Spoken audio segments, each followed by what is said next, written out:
The following podcast is being brought to you by the Defy Life Podcast Network.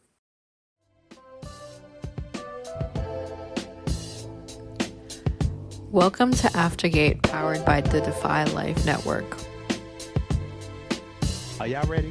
Aftergate is a podcast series highlighting Colgate alumni of color in their professional endeavors aftergate. Are y'all ready? Aftergate is hosted by Alvin Glimpf, aka Al, and Herman Dubois, aka Jerry. Are y'all ready? We are doing Aftergate because Colgate University has produced innovators who have changed the world every day, yet many alumni of color and the mainstream Colgate community are unaware of the amazing accomplishments of alums of color. Are y'all ready?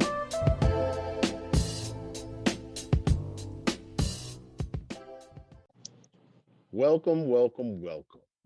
This is your boy, Al, aka Alvin Glimpf, and it is good to be here as always on Aftergate, this amazing podcast where we have this opportunity to talk to some of our alumni of color from Colgate, those who have graced that campus, some of the best who ever done it, and just have a chance to talk to them about their story before Colgate, while at Colgate, then after Colgate, to get a sense of what their accomplishments have been since graduation.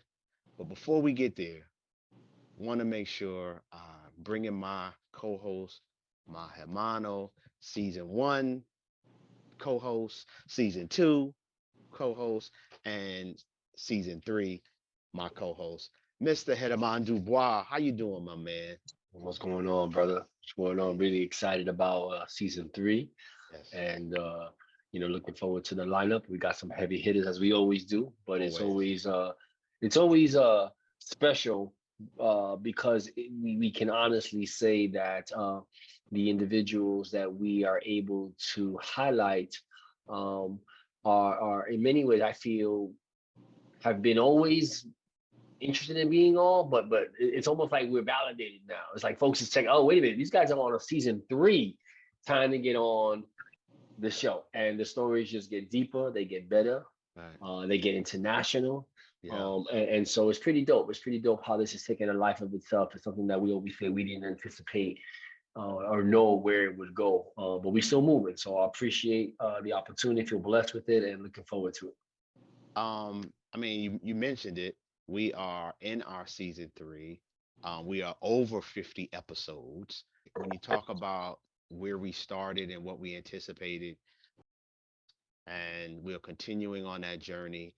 It was kind of cool as we took that break in between season two to season three to get some encouragement from some of our alums, some who've been on the show, some who are looking to go on the show, and just continue to go on and make this impact. They appreciate what we're doing, the fuel that we need to continue telling these epic stories.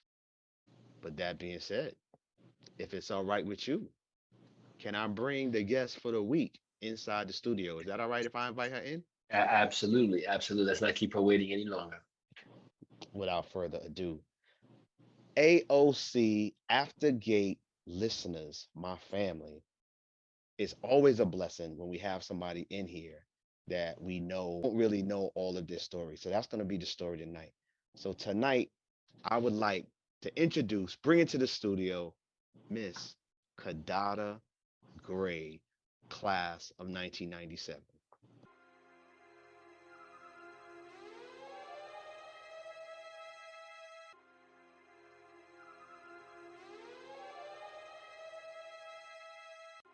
Yeah. 19 sounded weird in 2023. 1997. It only sounds weird for When millennials, but we're real comfortable with that. we was young. When we was Mhm. young. Well, I'm still young, so I was gonna say, you talking about your son? Cause I'm still young. Hello, and trying to hello. maintain that young look all the time. So it's a blessing to have you here, hear your voice. Good to see you. Good to Um, see you but guys too. now that I think about it, as we do the math, we graduated in 1991. You graduated in 1997. So that means we are familiar with each other, but we didn't spend time on campus Correct. together. So going to be interesting to hear your perspective on how life was like while you were there, considering it was fairly close to when we graduated. But let's go back before we get there. Okay, You class of 1997. That means you graduate high school 1993-ish. that's correct. Hmm. Um, where are you from? First of all, let's get that on the record. So I am a Carib girl. I'm a Caribbean girl. Okay. Family is from St. Kitts and Nevis, Oh, mommy St. and Kitts. daddy, Okay. both. So all the family. And I am a New York girl. I call myself a New York girl. That's the longest place I've ever lived, but I have lived all around the world. Mhm. So I've lived in probably 20 plus states in the United States. I've lived in Canada. I have lived in Europe, and I've lived in different places in the Caribbean. Okay. Okay. So you go to high school where? Where you? I attended two high schools. Okay. So I attended Liverpool High, out in the suburbs outside of Syracuse. Okay. And then I went to Henniger High School and I graduated from Henniger. I think I spent a year at Henniger. So, but I spent more of my time in Liverpool High School. Mhm. So actually, when I went to Colgate, I knew a lot of people, because I went to these schools in New York State, and people were like, "How do they know you? How do all these white people know you?" Because I Mhm. went to the white schools, so that's why. Mhm. So Yep.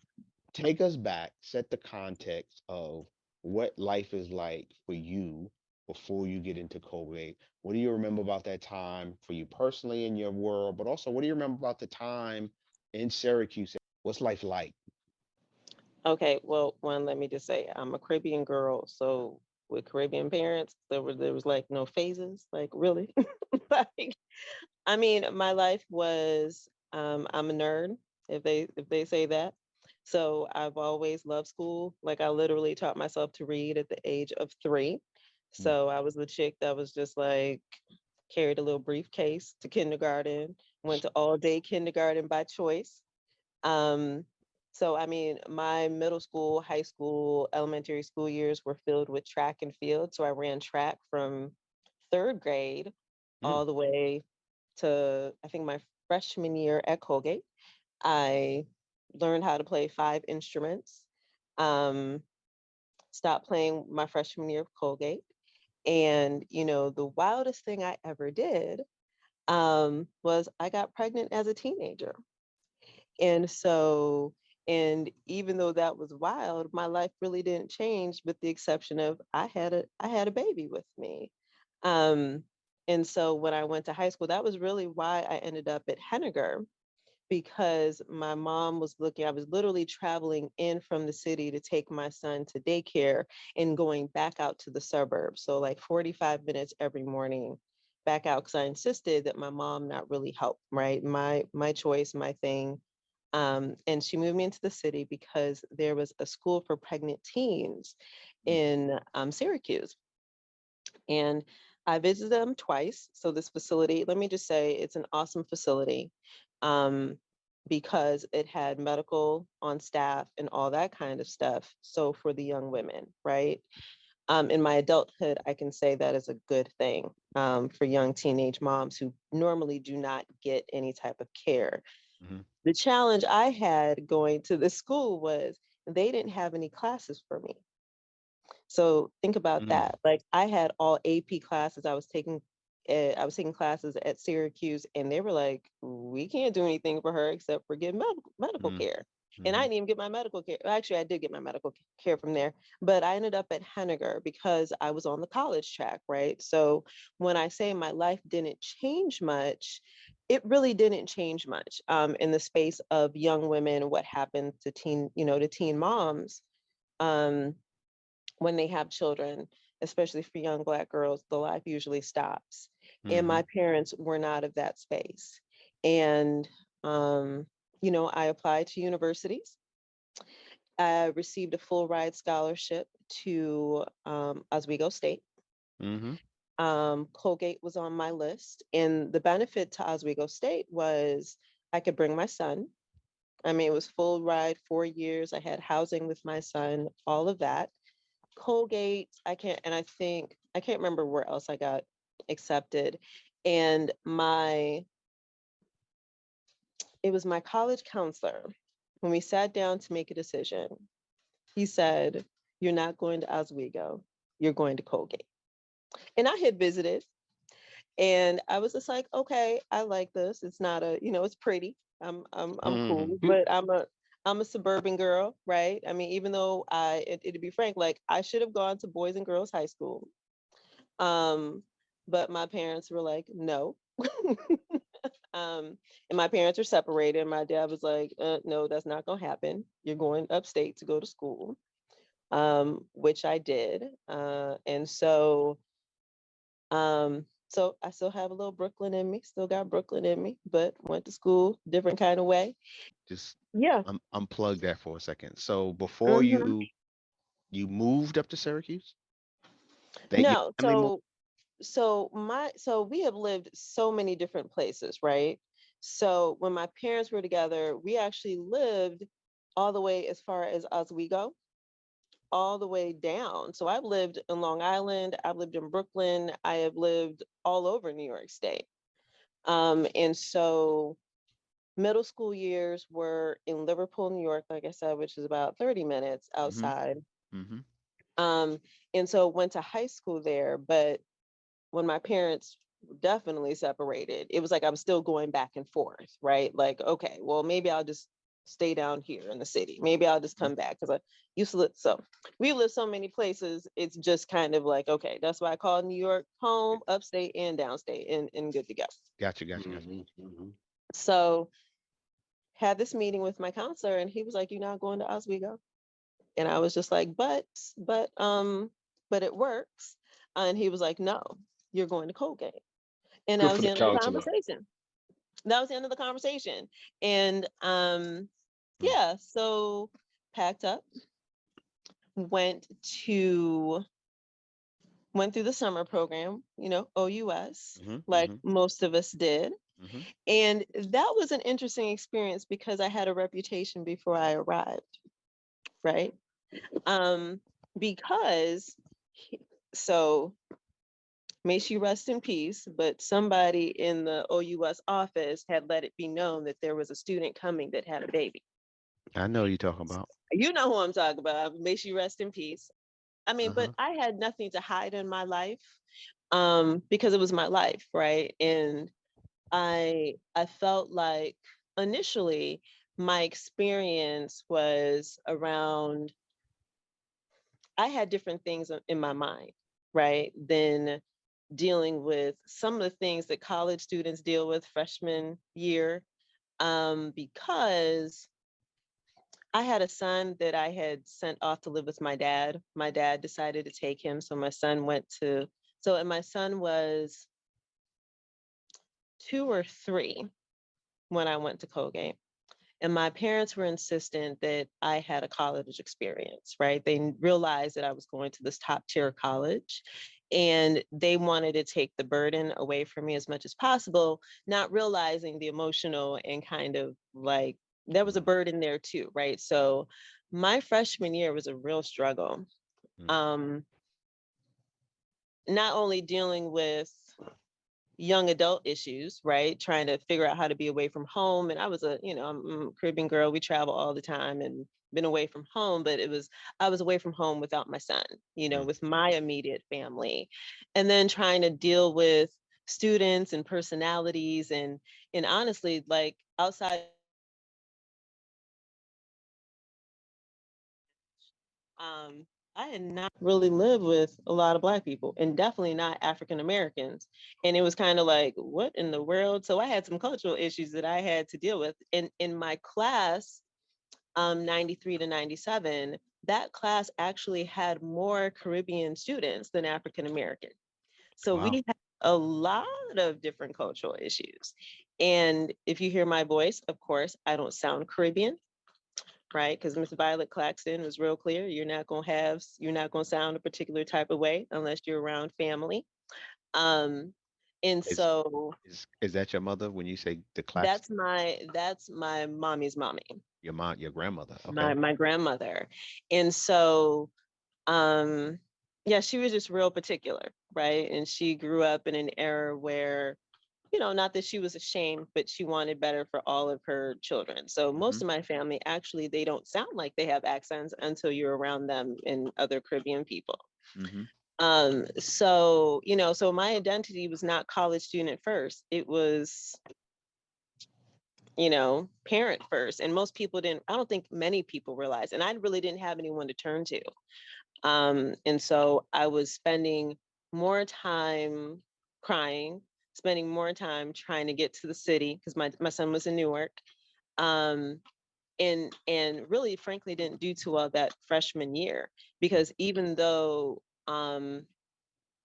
like the deans knew, what could they do? Because I was made to feel as if I was the only person on campus that had ever had a child,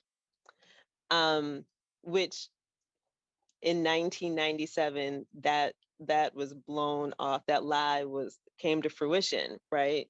So let me just say, I spent 4 years at Colgate. I had a fantastic time. You will never hear me say I had a bad time at Colgate. I hate Colgate. You'll never hear me say that. I rep hard for my school. Since I left New York State in 1997, I have been and was the Colgate recruiter in Colorado, in Kansas, and when I moved to Atlanta. So, and stopped doing that in the last, I think, 6 years or so. So that's been a long time since I've been repping for the Gate, and I made awesome friends, and had awesome experiences. So, what did you major in? My majors were philosophy and religion. And then I had 2 minors, one in conflict resolution and peace studies, and in what's the other one? Creative writing. Gotcha. I didn't even know there was such a subject matter that you can classify as a minor in conflict res. I should have definitely signed up for that. And peace studies, actually, it's more in the peace studies realm. I think it says peace studies realm. And so so actually I went off to Europe with some of my best girlfriends that you know of, and we went to to Europe, we went to England, studied the Holocaust, studied war, and studied peace. And I would say for 5 Black women to go study that, I think it opened up the world to us in a different way. And I know for me, it launched a career and a love that where I stand now today. Can I get a shout out of those ladies? Can we get some names? Let's see, my girl Jackie King, Okay. Chelsea Lisbon. What's up? What's Tynesha's last name? Laura, I can't remember what Tynesha's last name is. She gonna forgive me. Alita Ortiz. Let me see who else went. That's the crew. They had a squad. They had a squad. Yeah, no doubt. The whole squad. It's funny because we were all trying to get to go on the Trinidad study group, and it shut down. And we were like, you know what? Let's go to Europe because we got family over in England. Let's get it. So Jackie and I both had family in England. So for the entire semester. Yes, we went for a semester and stayed through the summer and was really trying not to come back. What year? What year were you doing this? We went in. It had to be 96. Okay, so your junior year. Yeah, I think it was our junior year. Yeah, okay, that's cool. Which is when most study groups tend to happen for most students at Colgate is that junior year. Yeah. Actually, I think the peace studies was the very first one because the professor Nigel Young, he had actually started. Oh yeah, I remember him. Nigel Young actually started the program. At Bradford University in Bradford, England. So I mean, he was top tier, internationally known, like in the spaces that when I went and got my master's, I didn't even have to follow the traditional paths of like, okay, you got to apply, you got to do all these things. Because when I said I'd studied under Nigel Young, they were like, oh, okay. Like, oh, okay, you're in. When you reflect on your Colgate experience, I mean, you shared a little bit about the transition, your non-traditional sort of experience as a mom, as a young mom. What do you consider to be your accomplishments, your highlights? I mean, obviously, I would have to say that the study abroad is one of those. But however you classify highlights or successes, what are some of those for your 4-year tenure at the Gate? That's an interesting question. I've never thought about that. I want to say tongue in cheek a little bit about survival. Talk about it. And what I mean by survival is not because of the campus, it's not because of the system, it's because of, my personal life issues and learning how to navigate those things, because I've taken that into my adulthood. And the footing that I received at Colgate dealing with those things really is who I am today. Like most, so of course I had my son. So people, I think after a while, people actually forgot that I had a child until my senior year, and I brought TC on campus with me to live. And and he would play with the soccer team, and he would be picked up by all these people around campus. And so it was a really interesting experience. And he actually started kindergarten at Hamilton Elementary School. And then that actually, his presence on campus opened up a story that I think it had kept under lid at Colgate for decades. And it was this idea of children on campus and how many people had been hiding it on campus, once again, for decades. And I'm literally on the Colgate Scene 1997 cover with my son, TC Christian Gray. And of course, that goes all across the United States. And at the time, there was a couple that were pregnant. There was a few couples, white couples, that were pregnant on campus. And throughout the year in 1997, I know we had an Alana event, and I met people who were just like, yeah, we were married, but we didn't tell anybody because it messed up our financial aid. Or there were people who, that's really some interesting history. Because if you were married, you weren't going to get financial aid. And then like there were people that I met that were staffers who attended Colgate that also were back in the 70s, 80s, that had children and kept their children and their wives, pregnant wives, girlfriends off campus. So, and that kind of occurred until 1997. And here was my son coming to class with me and going to all of these places and being kept in the frat house. And and the brothers like taking him to the soccer games and stuff like that. So yeah, that was an interesting experience because I had people all across the nation offering me jobs. Like, come work with us, come live with us. You need anything, Wow. we got you. It was wild and kind of creepy. Um, but then the other experience that a lot of people don't know about, and I think about, like, I think about my girl Jay, and I mean, we didn't have this conversation maybe until 2008, 10. And so most people don't know that I was in a very abusive relationship on campus. And I lived in silence with it. People knew, but didn't know, right? Does that make sense? Like knew, but didn't want to say, knew, but didn't want to really like address it. Yeah, yeah. And there was an incident, I think, yeah, and people don't know about this incident either. Most people don't know about this incident except for what's documented in police reports and things like that. So I worked at the computer center overnight, right? I had the best paying gig on campus as a student. And my former boyfriend, now former, current boyfriend at the time, we were back early on campus. So I can't remember if it was like we were coming into senior or something. But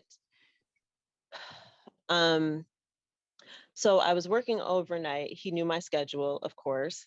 And at the time, so we had to be like right before semester started because it was empty, right? No one was in there yet. And of course, there's no such thing as security at the time. So you all remember how the computer center is set up. You walk through the double glass doors, you have all the computers off to the side, and there's a center table. Well, he came through and he attacked me. Now it's 1 o'clock in the morning. This is prior to cell phones. This is prior to panic buttons or anything like that. And I'm literally getting attacked and trying to move out of that space away from him. and ended up locking myself into the hardware room, like computer hardware room, right? Calling, I did not call campus security first. I called one of our deans, I'll say one of our Black deans at the time, and she was my first phone call. Y'all can figure that out. And then because I was hysterical and I must have stayed locked in that room for 30, 40 minutes because I was so scared to come out. And she called campus safety. And I mean, they literally had to coax me out of that room. And he went, now think about how big Colgate is.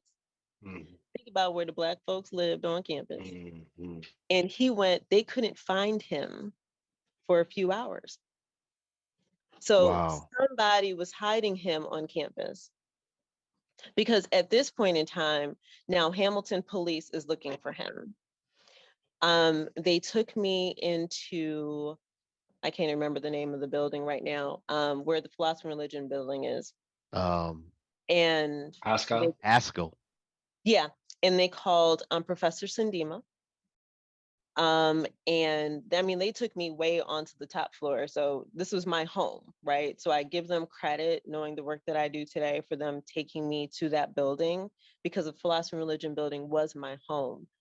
And I remember being wrapped up in a blanket. And I mean, like, I'm crying, I'm kind of stunned, and there's a circular window at the top of the building. And I'm looking through that window and I'm looking across the campus. And there's not much I'm really thinking about except for just I'm looking out the window. And the police are talking to me. I remember Professor Sandima had his arm on me, kind of comforting me, but not really saying anything. And this particular dean, as I'm retelling the story, says to me, you know, if you press charges, you know, he's a Black male, and you know that his family's Caribbean, which he was, and you know what's going to happen to him. Like, you're going to ruin his educational career. Wow. If you press charges. Now, that was not, and let me just be clear, that was not the first incident. That was the worst incident that I endured with him. Because my dean knew that he was abusing me. Deans knew that he was abusing me. Even the college, the counseling center, they knew he was abusing me. The police knew he was abusing me. And I felt like I literally had no help. I had nowhere to turn. Wow. And there was one incident where I actually defended myself. And the police were called, and the dean told me that they were going to expel me for defending myself. Whoa. And it's the adult in me now, looking back as a young woman, going, what the hell, right? But I had no advocate,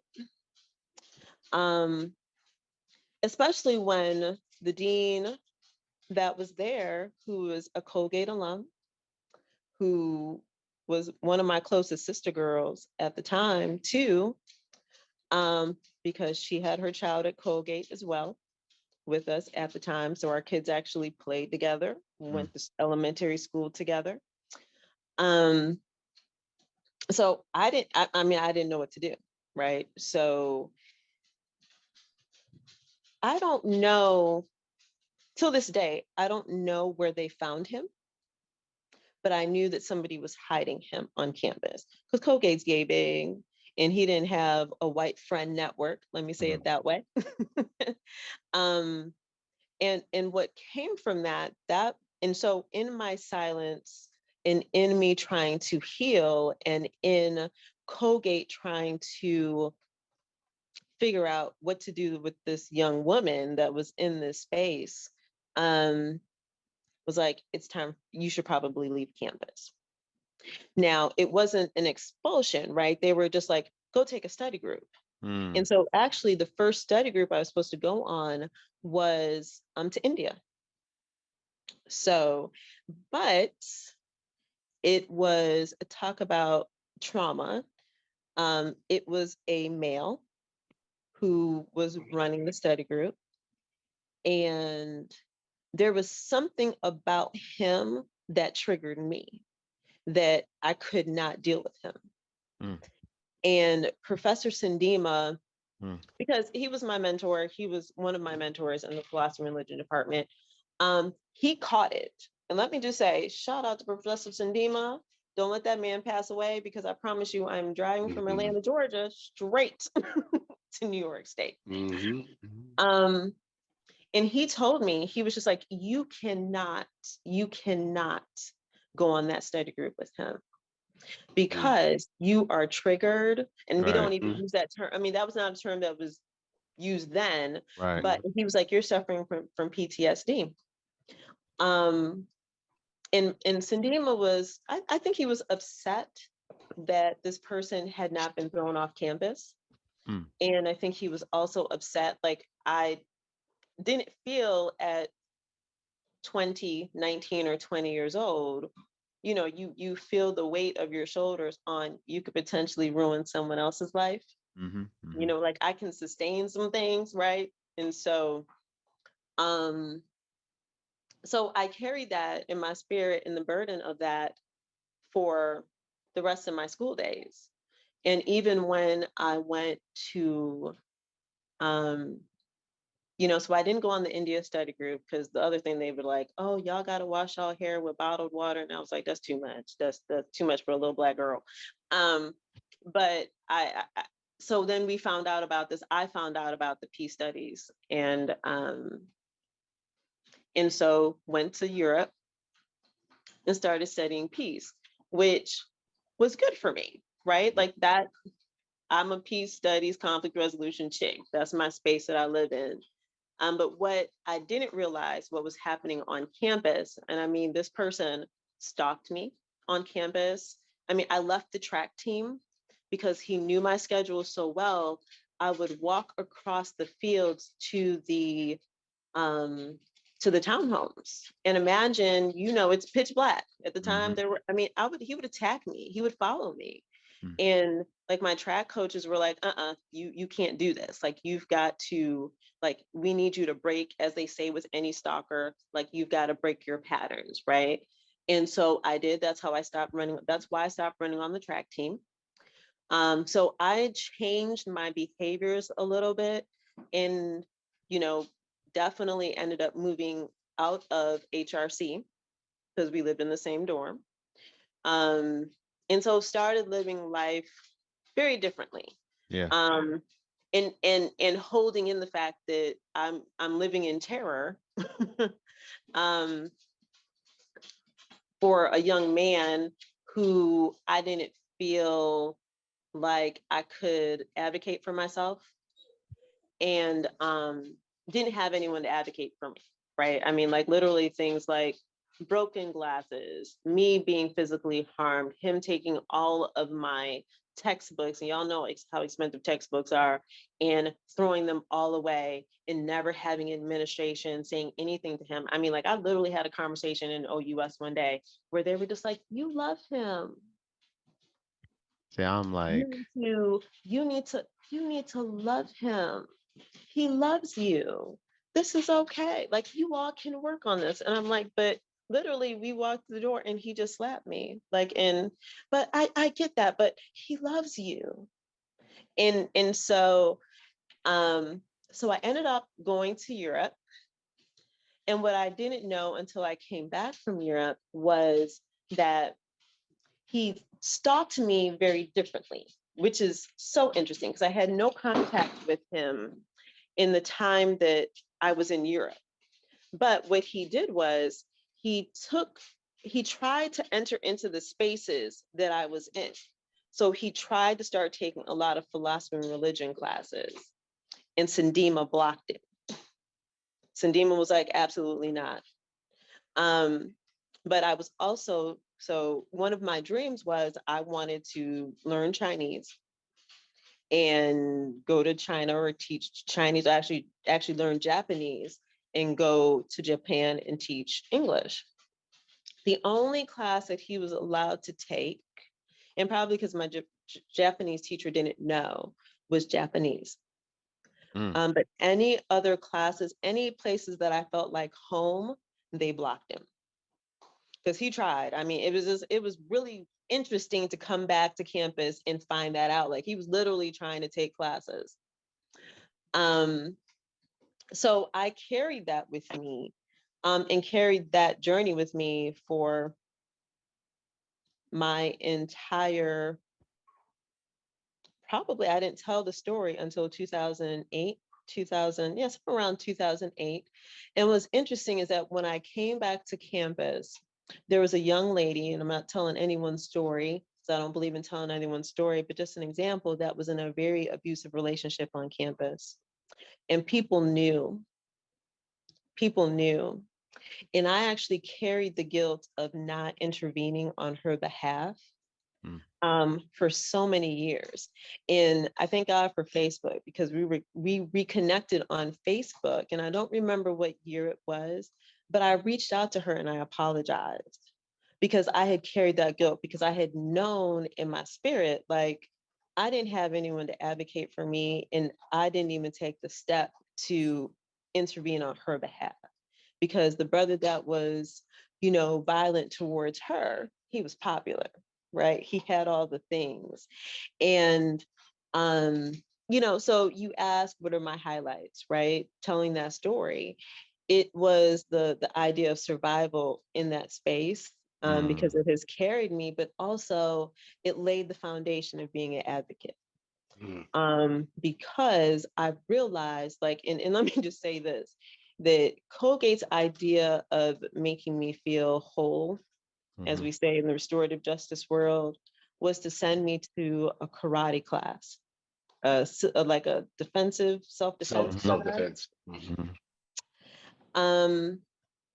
And I lasted one class. I didn't even make it through the entire class because the moment that I realized that I could harm someone else, it scared me so much.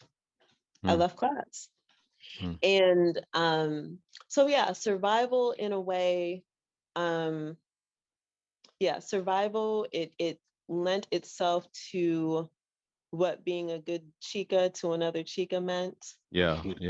It taught me about forgiveness, because the dean, I had to, in the adult woman that I am today, realizes and recognizes that people do the best that they can with the tools that they have in those moments. Amen. So it took a long time for me to be in her space, because we ran in the same circles. And work on forgiveness. If I had never learned forgiveness, those are kind of the things that I've taken away. And of course, the foundation of conflict and what that looks like, and advocacy, because from the time I left Colgate, I have always been an advocate. And I started my advocacy work with children and educational advocacy because it resonated with me. First, let me say, Mm-hmm. very sorry that you had to experience what you just shared. I appreciate that. Very sorry, because it's not what you or anyone deserves. Also want to say, appreciate the trust and have respect for you sharing what you just shared on this podcast, because one, again, I appreciate you trusting us and trusting this platform. And I hope and know the reason you shared it is it's possible that as someone listens, it could help as they hear your story. Because I know that's part of why you shared that. So just want to acknowledge that in the room right now. So appreciate that. But we are going to take a pause so that we can show some love to our sponsor and bring it back and wrap up the second half of this conversation with the I'm a Survivor, Kiddada Grey. So this episode is sponsored by Hope Murals. Hope Murals is a nonprofit that provides adolescent youth with an interactive experience of creative expression via an urban arts platform that stimulates both mental and physical development. Please visit their website at www.hopemurals.org to learn more and find ways you can support the work they do. Welcome back to the second half of this conversation. We are still here in the midst of an amazing conversation with the survivor, Kiddada Grey. What up, girl? But before we jump into that conversation, let's make sure we thank our sponsor, Hope Murals, always showing us love, and we want to make sure we show them love. Jump on their website, find out more about how they are making our amazing youth and making them better people as they expose them to urban arts and just helping with their development. Show them some love. HopeMurals.org, at Hope Murals, all over the place in terms of social media. So also show our network some love, the Defy Life Network. You can go to godefylife.com, check them out. Got some amazing, interesting, empowering written content. They also have a podcast hub, defylifepods.com. You can find Aftergate on there and a whole slew of other shows. Now, let's jump into the second half of the conversation. But before we get there, so Kiddada, as we approach this new year, this new season, I would love to hear your thoughts, words of wisdom on how to help people be happy, healthy, and whole. What you got, my sister? Okay, well, first let me say that I work as a life coach in my 2 minutes worth of time. And so, or life coach or conflict coach, depending on where you're standing. But the most basic thing that I will share with anyone, and it helps actually with this idea of like every year, I got to have a new you. I got to be a new me, a new B or whatever. It's simply be self-reflective. Right. And I know that sounds really simple, but it's hard to do. Self-reflection is one of the hardest practices for an individual to do and become, because it's really a practice. And the reason for that is because you have to be a truth teller. And you have to be a truth teller to yourself and be extremely honest. And so I like to tell people, everything that you have ever done in your life, you need to know the reasons why you did that. And if you are ashamed about it, you have to know why you're ashamed. If you are proud about it, know why you're proud about it. If you don't give a damn why you made that decision, and there are some decisions and things that we do in this life that we don't give a damn about, so that's honest, that you need to know all of those things. And when people tell me, well, I don't know, I'm like, that's really not true. You do know. You're probably just ashamed to say it aloud, because when you claim it and when you name it, it makes it real. And who wants to think to themselves like, oh my gosh, I'm a bad person, or I harmed somebody else, or I made a bad decision. And I think all of those things, whether they're good, bad, and ugly, all of those things are us as individuals. We all make mistakes. We all make bad decisions. We all have harmed someone, whether intentionally or intentionally. And so everybody, even the best of people, have enemies, because at some point in time, you stepped on somebody's toe and they got their feelings hurt and they in their feelings. So self-reflection really pushes you forward in a way that when the new year comes along, all you can do is go, okay, when a situation arises, you're like, okay, how am I going to move in that space? And you already know what the consequences are. You already know what the benefits are to you. And you don't have to go through all this rigmarole and get a vision board and all that kind of stuff. And so let me say, there's nothing wrong with visioning. That's a thing. But you can literally do the same thing in your head. But I understand the collective process around that. But self-reflection, is the main thing that I find that we don't know how to do. And if we were more like that as we're coming into our adulthood, it's very helpful. And let me say this too. Once you know who you are, no one can shame you. Mm. Mm. Mm. No one can, Can I no, write that one down? Can I write that yes, one you down? can. Yes, you can. Okay. No one can shame you when you know the reasons why you did everything. And like I said before, if it's in the I don't give a damn category, I made a mistake category, I'm not proud of it, or I'm perfectly fine with it. Because if you are ashamed of something that you did, someone can use it against you. But if you are powerful enough in knowing who you are, then they can't take it. What are they going to take from you? Mhm. Mm. There's nothing there. Know who you are. They can't shame Mhm. you for something that you Mhm. did and you're good with. And when I say good with, Mm-hmm. I mean that you have made the mental decision to understand why you took that action and you were at peace. That's Mhm. how we Mhm. need to be living this life. Mm. Mm. That's my And Oprah for today. yeah, yeah, yeah. Mic drop. Bang. That's the mic drop. Okay. Pearls of wisdom. Pearls of wisdom. Beautiful. Yep. Beautiful. So now as we you know bring that full circle, tell us a little bit about how your journey of life has taken off post Colgate. You know, we know we graduated in '97.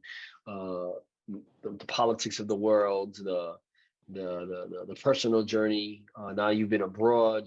You everyone that I know, and that's one of the things that Alvin and I always talk about, how we did not get a chance to go abroad for different reasons, but.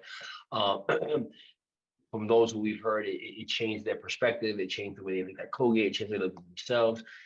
Kind of give us through, sort of like the highlight, walk us through your journey from '97 post Colgate. What happens next? How did you become who you are today? And obviously there's a lot to that, but pick those pieces that you feel were monumental in your elevation. Well, I left Colgate, graduated, of course, and like I said, I was literally one of the few of my friends that left New York State. And I have not lived in New York State since 1997. So I left my friends and started a consulting career. In fact, I was one of my few friends that actually had a job leaving Colgate, and I worked in IT and business consulting, which is what I chose to do. I loved it. Wait, Had the time out, brain. time out. How you Yes. go from philosophy and religion to IT consultant? I know you worked in the computer lab, work study, Hmm. work Yep. study, but there's a magic that happened there. I need to understand that. So oddly enough, so when actually it, so the interesting thing is that when I worked in the computer lab, even though I learned hardware and I learned about computers, what I learned and what I got introduced to was that idea of consulting at a smaller scale, Mm. right? Because people came to me, I had to answer questions, I had to think on my feet, I had to solve problems. And one of a Colgate alum that I actually went to school with back in the suburbs, her sister worked for a big six consulting firm. And that's how I got interested in IT consulting, because I didn't know that was a thing. Mm. And when I started my career in 1997, so around 95-ish, the IT world realized we can't keep hiring programmers because programmers, they had no people skills. And so what they decided to do from all the big six firms was hire smart liberal arts graduates. Mm. And so the thought was they know how to deal with people, they have logic skills, they have good writing skills, but we can teach them tech. And that's how I got introduced Mm. into the industry. Now, what was really interesting is probably by year two, my spirit went, this is not for me. Mm. Um, and I learned a portion of it called change management, where I dealt with people more, that I loved. I started to see kind of like the organizational conflict of it all, and was just like, okay, but I didn't know the name of it, right? Um, And the money was good back then. IT people still making all this kind of money. Mhm. But I was bored.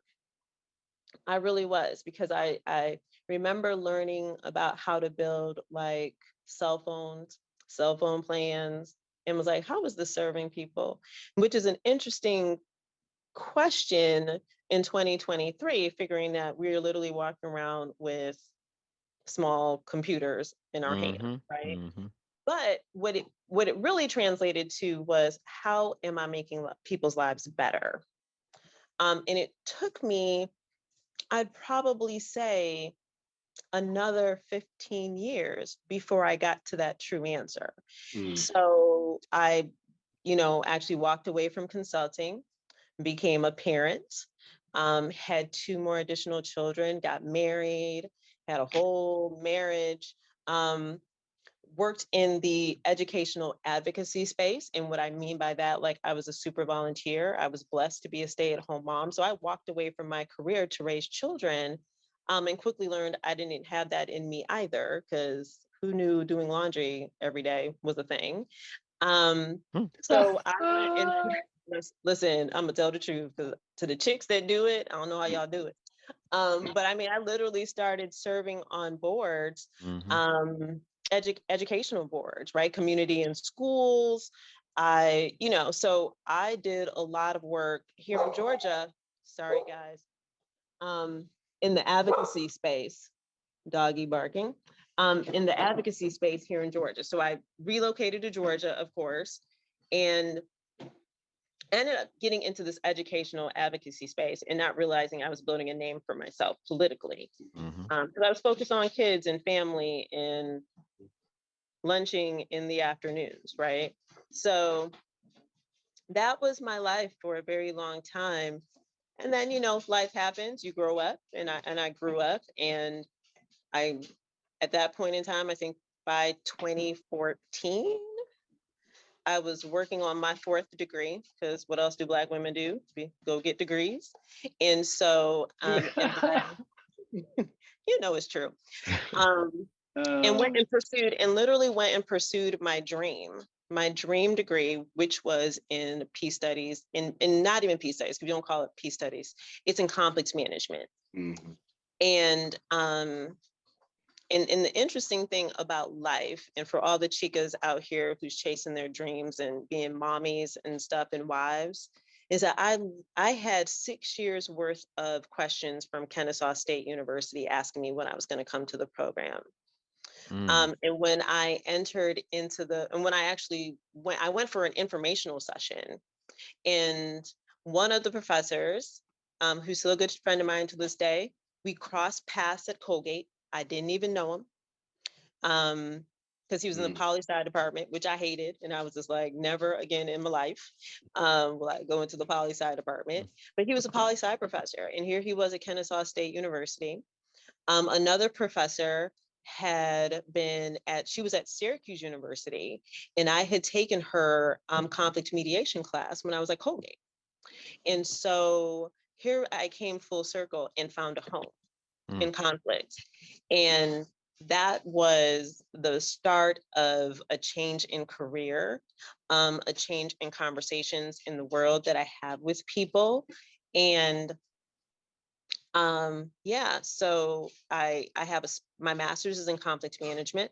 My specialty is in adult bullying, and my specialty underneath that specialty of adult bullying is adult bullying amongst women.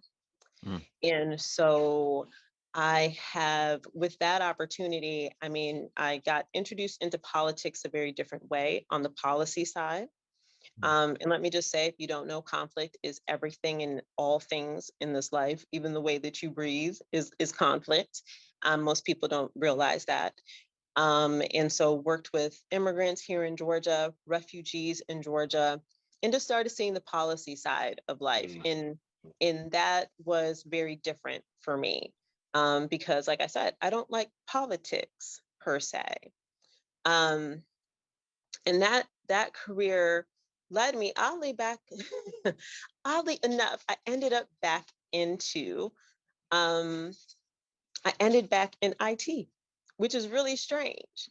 By that time, it's, every once in a while we've been sitting out here talk about, I was a divorced mom, I was like, okay, I need to feed my family, right? I need to figure out. So you lend yourself to what you understand. Mm-hmm. And no, and IT money is always good. But my spirit once again was just like, oh my gosh. And I was having conversations with my clients, things like, so tell me why you don't like this job. So I would walk into meetings and understand very quickly how people were unhappy with the work. And so they would get these life coaching sessions that would be just so totally, and then I'd be like, okay, then let's go ahead and deliver the software. Let's figure out how to do this real quick. But I was dealing with the organizational and the change management process of people. And that's where I was just like, I left that and I was like, okay, I like this work. Mm. And now where I stand, so 6 years ago, I don't know, was that 2018, 2017, something like that. I left a gig. I was an executive director for a nonprofit.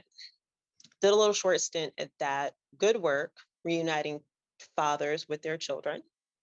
Dealing with the legal process on that and teaching dads how to do that and doing mediation. So in addition to my degree, I also became a trained mediator, facilitator, and divorce mediator, facilitator, and something else. I'm trained to something, right? So in this space, in this alternative dispute resolution space, as they call it, and decided I wanted to try something new. So the new thing was a friend of mine said, hey, I have this thing called running political campaigns. And I was like, what's that? Like, that was not my space. That was not my world. And I didn't end up being the campaign manager, but I ended up being what they call the field director. And the field director is literally the person that puts together the plan on how many doors to knock, what they call the win number for a candidate to determine what their win. So it's just a very strategic position because you're literally figuring out the strategy, right? So that was in 2017, late 2017, something like that, early 2018. And I won my first race with that race. And it was very scandalous and controversial because it was for a candidate in DeKalb County, which is predominantly Black, all Black things in DeKalb. And I replaced a longtime Democrat who had been the chair of the caucus with a white female. So they were coming for me. But I was just like, that was cute. Like, that was a good thing because I hate politics. And so as I went back into, okay, what am I going to do this world? My phone started ringing. And so since 2018, I have not left the political space, including things like, so in the Georgia State Legislature, I have probably 6 to 8 clients, all historical wins. So I've only removed one Democrat. All the rest of them have all been raggedy Republicans. I don't care if y'all Black Republicans, so be it. Y'all raggedy too. Have replaced all of them to the tune of probably close to 200 years worth of legislative experience on the Republican side. I have replaced majority of them with Black females across the state, mainly in Cobb, Gwinnett, and Fulton counties, Cobb, Gwinnett, Fulton, and DeKalb counties. I have some, I deal in Let me just say, when you say replace, you meaning your candidate beat that one. candidate.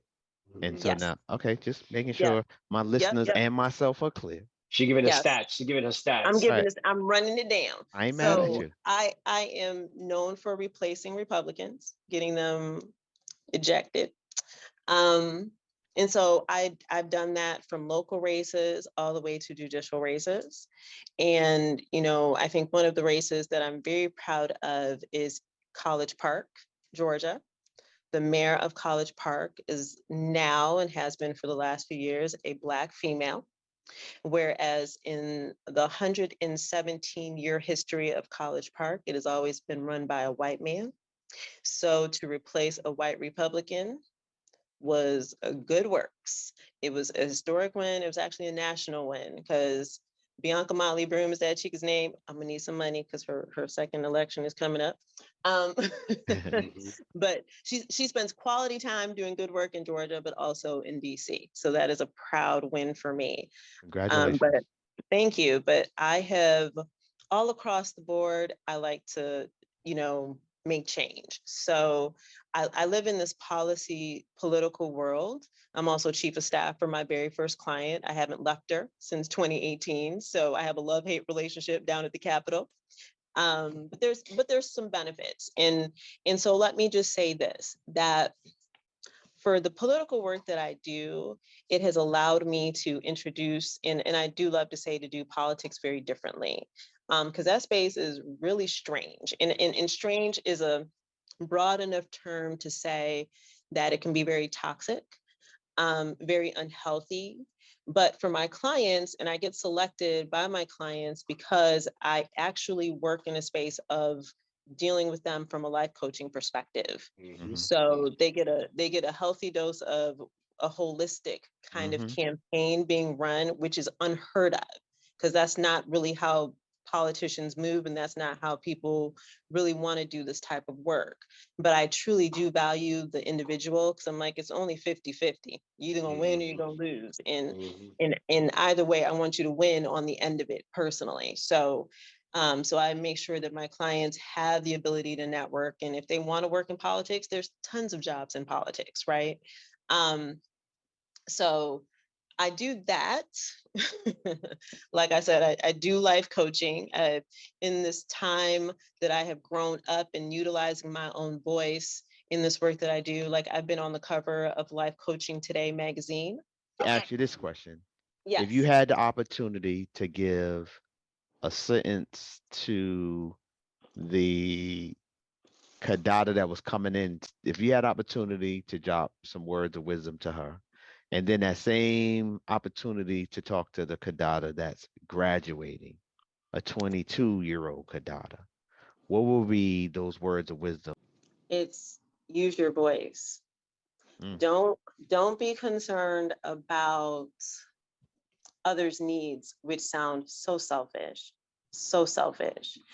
So use your voice, and that's my initial answer, right? The other part of that answer is I truly believe, from a spiritual sense, that there's a journey that we all need to walk.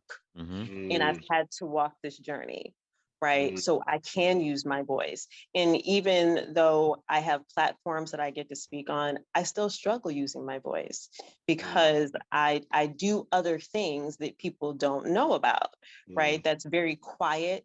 And I'm still working in this space of okay, just say what you need to say and don't worry about it from how it's going to impact somebody, how it's, and I can look back in the reflective space of me and go, I know why I was there, right? It's very Caribbean to be seen and not heard. It's very powerful to know where you can use your voice, which I knew I could use my voice in education, but I couldn't use it anywhere else, right? I knew how to write papers. I knew how to be very intellectually gifted. But in all other spaces, it was really hard when you're being a wife and a mother, and you're trying to put everyone else's needs to yourself. But it's use your voice. And I still have to remind myself in that space to do that now. But yeah, that's Kiddada at 47, about to turn 48, and Kiddada at 22 and 21 and 17 and 18, and hell, first at 6. Okay, so Yeah. before we get out of here, here is where we'd love for you to shout out, promote, raise the awareness of any initiatives, websites, new ventures. Just we have a opportunity, a platform to connect with alumni of color all over the world. So part of why we do this is we want to give our guests an opportunity to say, hey, here's where I would love for y'all to learn more or support me in this particular opportunity. Okay, awesome. So I'm gonna give y'all a couple things because first of all, I hate social media, right? So if you want me to hire you to build out my social media stuff, come through because I don't like it at all. Like I probably got like 4 pictures on Instagram and all kind of stuff, right? So I hate it. I hate And anything. when you reach out to her, reach out to our podcast because we could use some social media Oh, for sure. assistance itself. So, We might but yeah, right, uh-huh. you get a package deal with Kiddada and Aftergate. By the way, Right. continue, my sister. Continue. Right. So, so I hate any and all that kind of stuff falls. I'm like, I really need to think in this life and be strategic. So administrative stuff is not Kadada's jam. So forgive me. But I'm good at what I do. So let me just say that. So here's a little tidbit for you guys that's just gonna be interesting. So y'all old enough to understand. So y'all remember the Million Man March, right? Mm-hmm. So the Went to brother it, that wait, what? attended it Y'all attended it? I Both of didn't know together, us. that. Yes. together. Right. Oh, okay. We tried to come, but we was broke college students because we was gonna come and look for Yeah. husbands, but we couldn't get the money together.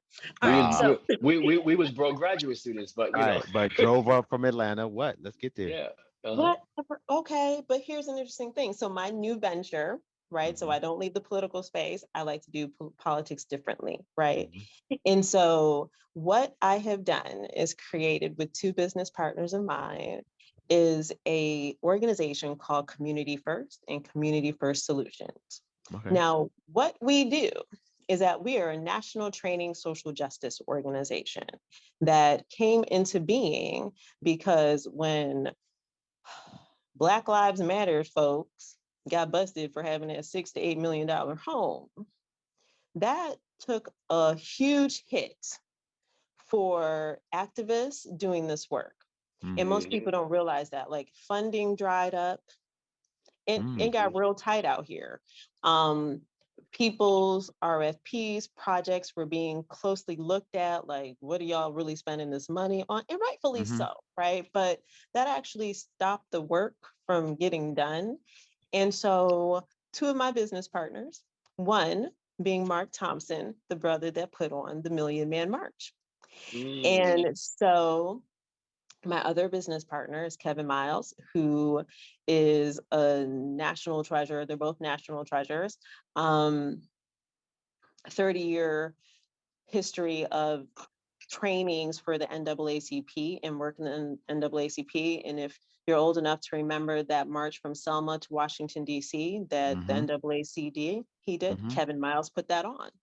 I jokingly say I'm the chick that's the youngest at the table and I don't march. So they keep trying to, as if I can't do it in heels, it ain't happening. They get her a hoverboard or something, Right, right, First of right. all, it's hot. I don't She's even understand that concept of we out here marching. It's hot. she she gonna So Uber her march. Like, yeah, Right, right, can you just drop me right. off like six Yeah. miles down the street, please? anybody that wants to be in this political space, there's people that need to march, Right. and there's people that need to be at the table. I'm the chick that need Translation, to be at the table, know your right? At the role, table. know Know your your role, role. know And your do Know role. your role. Do it. it. So this organization, what we do, there's two parts to this organization. So the first part, like I said, we do these national trainings and we do issue topics, we do all the things, whether it's organizational challenges to just kind of like giving support to the work that activists do. And I mean, when I say activists, I mean pastors, Mm-hmm. politicians, Mm-hmm. organizers, anyone that runs campaigns. People do this work. So, I mean, I have people from NAACPs to the Deltas, like from all over the nation that hit us up for these trainings. And just to give you some kind of understanding of the breadth of the trainings that we've done. So I do like a campaign 101 if you want to run for office. I Mm-hmm. do a how to be supportive on the campaign trail, right? Which is something that Black folks really don't know how to do. I do a training on the social emotional needs of people who do this work. which is nothing. People never talk about it, even including, and I had a young sister girl come to me today and said, Kiddada, I really want to do political work, but I was told that I would have to sacrifice a living, hence, i.e., me being broke and poor, to do this work. And I'm like, no, we don't live that life. Two things, like we had a conversation 2 weeks ago, 3 weeks ago about reparations, because Mark sits on the reparations committee at the federal level, right? So we talk about all these kind of things that, and actually, I think we had a conversation that was about, topic was, what is Blackness? And I actually got cussed out because they were like, you can't say that because you don't have anything to say because you're Caribbean. Those were those ADOS people. Oh, Them wow. ADOS, some of the ADOS Wow. people showed up, but it's all good. It's all right. They showed up. Everybody's got a voice. Everybody got a voice. So everybody's got a voice. So that's one part of the work. The other side of the work that I do is that I and Kevin Miles, we work with child welfare agencies at so get this, because I'm just like, you think something occurs and you're like, it really doesn't. And you're like, wait, what? So we have 5 states and counting that we work with. And we literally going to the state leadership and talking to the state leadership about why they need to have connections with the community. So think about this. They go into the community, take the children, but they don't want to have any relationship with the community. And so transactional. Right. And so we teach the state level in all of the social workers at the state agencies why it's important to have relationship with community. Then the next part of our business model is that we actually go and select business partners for them and vet them, but do the reverse of it all and tell the community why it is that they need to work with the child welfare agencies, right? Which is a huge lift because people are angry. And we primarily work with our people, minorities, Black and brown bodies, because we are disproportionately harmed in this space. And then I have a great opportunity in New Mexico because we're going to work with the tribal nations. And beast. Thank you. And then the third part of that is we take those two entities, the community and what we deem to be the system, because we have to remember when we're angry, we're not angry at the people executing, we're actually angry at the system, is that we now facilitate discussions to come to an agreement of healing and move next steps. And I get to use my restorative justice ninja skills in that space. So fights don't break out, tongue in cheek, but it gets contentious. But that's how I'm doing politics differently. In addition to, I mean, I still run campaigns, I still do that, but this is what keeps the lights bright in my eyes. This allows me to work when I want to work. Which should be goals for everybody. Not also when you want to work, but work with How what you want to work with. And how I want to work. Yeah. Which I think is an element that a lot of us oftentimes either discover late, if we discover it at all, or don't ever get the chance to bring that ideology to fruition. So kudos for sure. It's true. It has been a long journey. And like I said, I'm still learning in this space. I'm a life coach. I'm a conflict coach. We actually call ourselves movement consultants because we got to do this work differently. It's not working. What we see is happening, it is not working. And so we want to move this conversation. We want to move these individuals into different spaces. And so when we talk to people all around the world, we do trainings everywhere. We do a lot of Zoom because we're coming out of the pandemic still. And so that's what I'm doing. And I'm learning to use my voice. And soon enough, y'all will get a poetry book drop from me. I will start singing again, which I will invite y'all to. And I will be dropping some books. And so, yeah, things to come. And more But to we we do we when we we, we we might have a little something for you. You know, a little premature to release the details on it, but we got something percolating in the oven for an event Oh, in Atlanta in the spring. That one, you definitely gonna get an invite. But two, there could be a little opportunity for you to drop a few of your verbal gems to the subject matter. But we'll keep that on pause. And your girl, Jay King is already a part of it, so it'd be a natural fit. mm-hmm, natural opportunity to mm-hmm. come together again. And but I do want to thank you for the entire dialogue, but also for the work you do now, because it just demonstrates that the greatness of the work that's being done, not for greatness sake, but for needs sake and for our people's sake. And for whatever the reason was, whether Colgate was a part of it indirectly or directly, we celebrate that. And so I thank you. I truly, truly thank you. And we're gonna be following up because I got some stuff I want to talk to you about, particularly on the child welfare arena, that I think that is a direct fit to what I'm doing with child welfare down here in South Florida. So Okay. And can I say something, please? Yeah. please. I love my university. And let me just say, I love my alumni of color Mhm. because I have known my first mentor was Van Don Williams. Hey. Mhm. So, and that is imagine attending a school where you know so many of your alumni, and especially Hey. alumni of color. That is a benefit. Mhm. And it was until I moved to Atlanta I realized that whether people have a love, hate, or relationship with the gate, that one of the things that the Black folks, the Latino folks, my brothers and sisters, we walked away with a heart to serve. And we have served in ways that, I Mm. mean, it makes me smile bright. And Mhm. I don't think we understand the gift. And I don't know what it was about Colgate that taught us that we could change the world, we could rule the world, we can do these things. But for all y'all that's still mad, even you all are still doing some work that I mean, you guys are doing work that serves others. And those seeds were planted from OUS, from some of our Professor Banner Haley planted those seeds. I mean, we got some stuff, y'all, that I don't care what Mhm. they say about going to a HBCU. I had my experience and I am blessed for it. And, I love all my Colgate people. Thus, the purpose of Aftergate. Yes, ma'am. So After Gate.